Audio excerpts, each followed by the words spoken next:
दो हंसों की कहानी। बहुत पुरानी बात है, हिमालय में प्रसिद्ध मानस नाम की झील थी।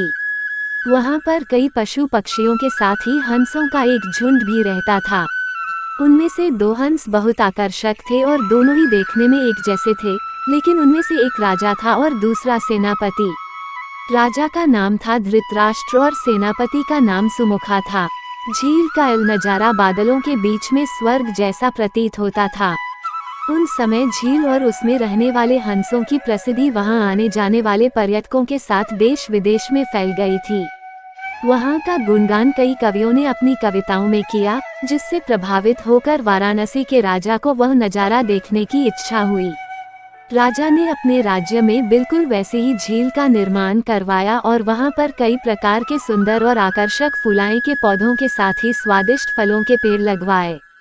साथ ही विभिन्न प्रजाति के पशु पक्षियों की देखभाल और उनकी सुरक्षा की व्यवस्था का आदेश भी दिया।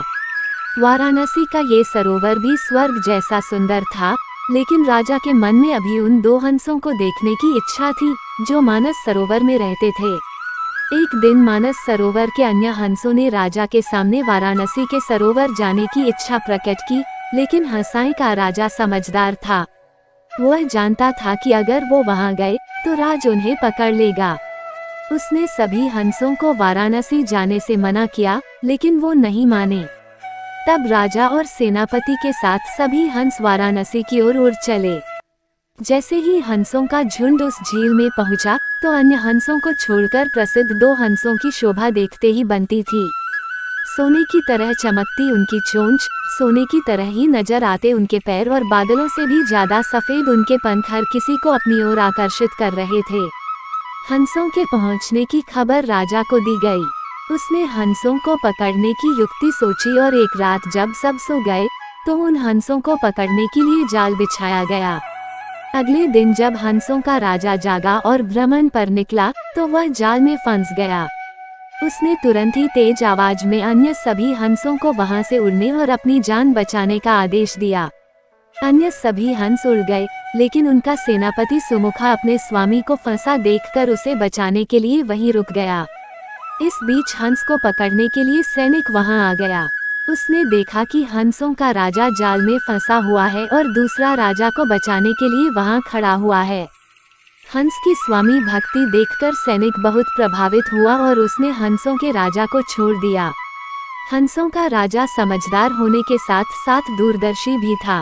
उसने सोचा कि अगर राजा को पता चलेगा कि सैनिक ने उसे छोड़ दिया है, तो राजा इसे जरूर प्राणदंड देगा। तब उसने सैनिक से कहा कि आप हमें अपने राजा के पास ले चलें। ये सुनकर सैनिक उन्हें अपने साथ राजदरबार में ले गया।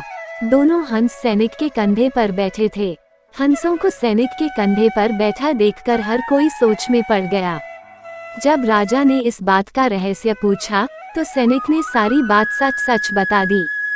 सैनिक की बात सुनकर राजा के साथ ही सारा दरबार उनके साहस और सेनापति की स्वामी भक्ति पर हैरान रह गया और सभी के मन में उनके लिए प्रेम जाग उठा।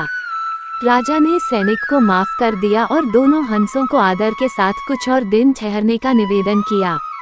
हंस ने राजा का निवेदन स्वीकार किया और कुछ दिन वहां रुककर वापस मानस झील चले गए। कहानी से सीख: किसी भी परिस्थिति में हमें अपनों का साथ नहीं छोड़ना चाहिए। ये छोटी सी कहानी आप लोगों को कैसी लगी? अगर अच्छी लगी हो तो कमेंट जरूर करें और अपने दोस्तों के साथ जरूर शेयर करें। ऐसे ही मजेदार कहानियों के लिए मेरे YouTube चैनल ज्ञानी बाबा को अभी सब्सक्राइब करें। धन्यवाद।